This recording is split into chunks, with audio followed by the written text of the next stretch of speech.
तो राम जी ने कहा, फिर बेटा भगवान करोगे कैसे लक्ष्मण?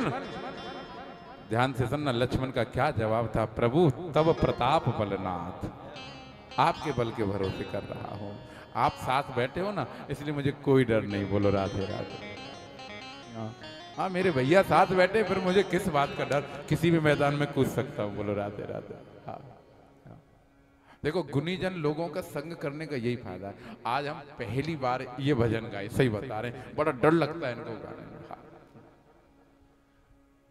ओ, ये देन है, शुद्ध शास्त्रीय संगीत व्यक्ति को शांत करता है, कीर्तन। इसलिए नाम संकीर्तनम यस्य, और कलयुग में भैया केवल यही साधन है। हो कलयुग केवल नाम आधारा, कलयुग केवल नाम आधारा,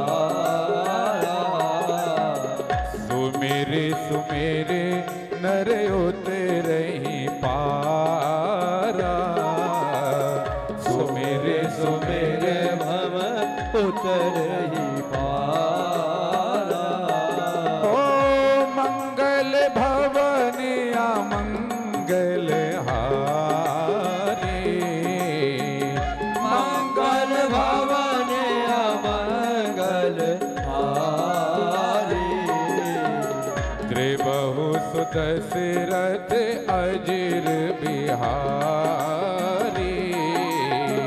त्रिबहु सुत दशरथ अजिर बिहारी।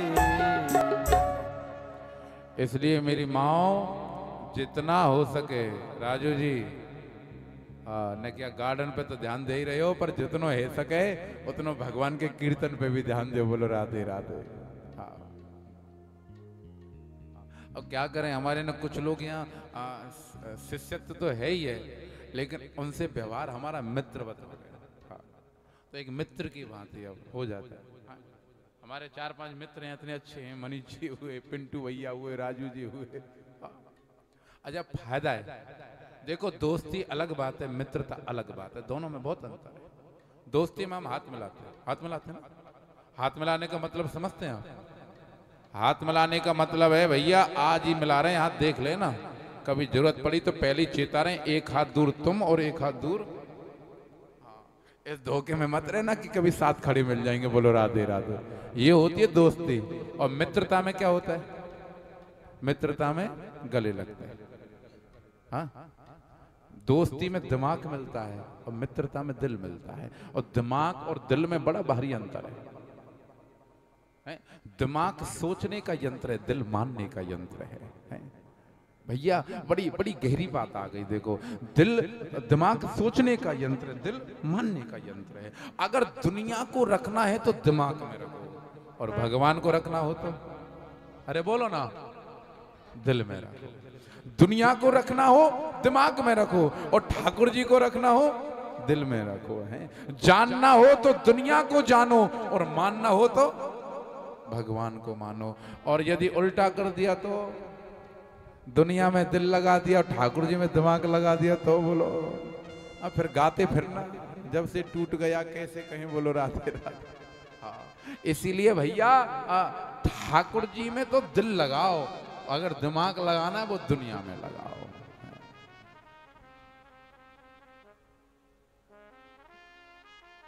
प्रयत्न करो, जितने समय कथा में बैठो, जब जब कीर्तन हो नाम लो।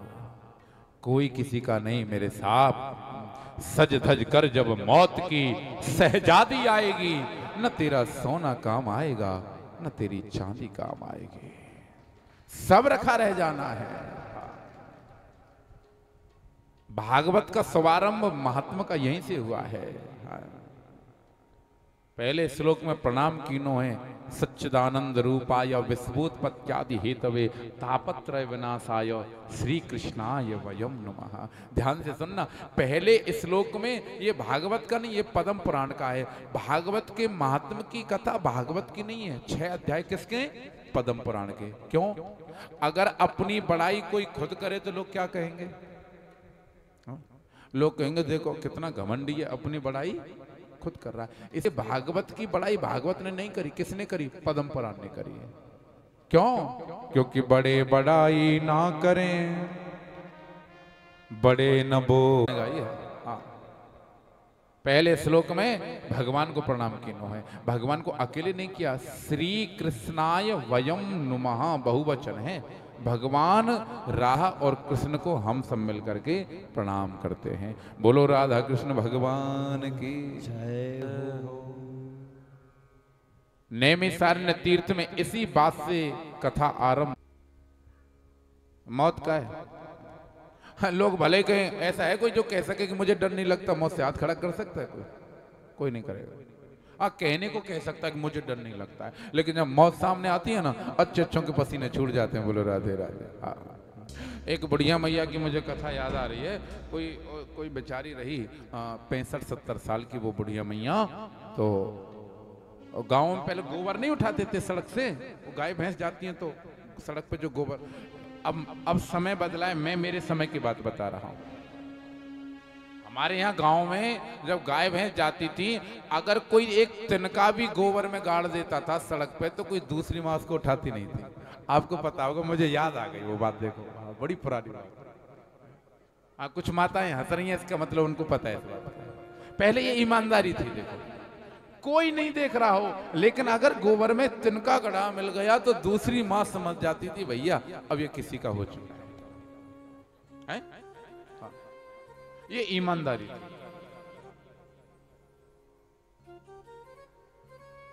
तो वो बुढ़िया मैया क्या करती थी, सड़क पर जितनी गाय भैंस गोबर करके जाएं, उनका गोबर इकट्ठा करती थी, उनसे उपले बनाती थी। अब 65 साल की बूढ़ी मैया, हाँ, एक दिन गोबर थोड़ा ज्यादा भर गया तो बुढ़िया मैया से उठाया नहीं गया वो टोकरा। तो बुढ़िया मैया ने गुस्से में कह दिया, ये भी कोई जिंदगी है, बुढ़ापे में गोबर उठाना पड़ रहा है, अरे इससे अच्छा तो मौत आ जाए। बुढ़िया ने कहा मौत आ जाए, यमराज सामने आके खड़े हो गए। और बुढ़िया मैया ने कहा तुम कौन? मौत ने कहा तुमने कहा ना मैया मौत नहीं आती, लो हम आ गए।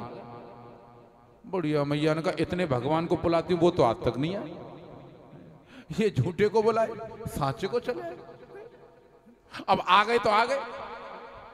बुढ़िया ने कहा, यमराज ने कहा कि बोलो मैया किस लिए? तुमने कहा ना आते नहीं, आ गए, बोलो क्या करना है?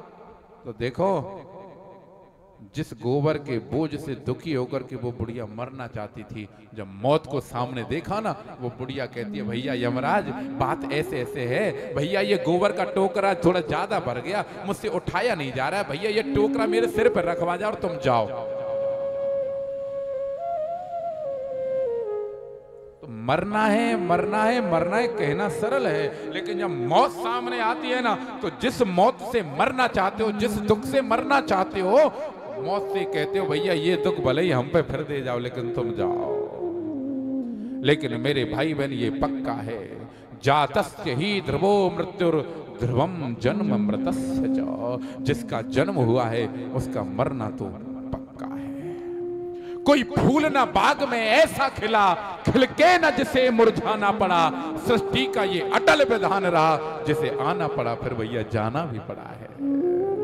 जो आया है वो जाएगा साहब।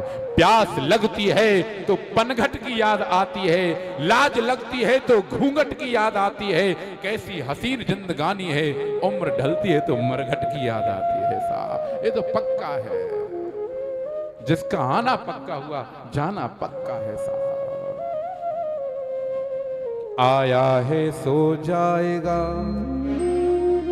राजा रंग फकीर, कोई सिंहासन चढ़ चला भैया, कोई बंधा जंजीर। जिसका आना है उसका जाना पक्का है।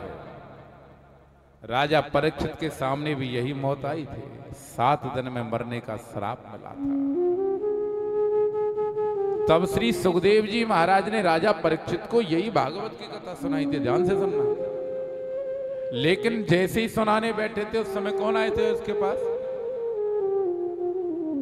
सुधा कुंभम गृहीत्वैव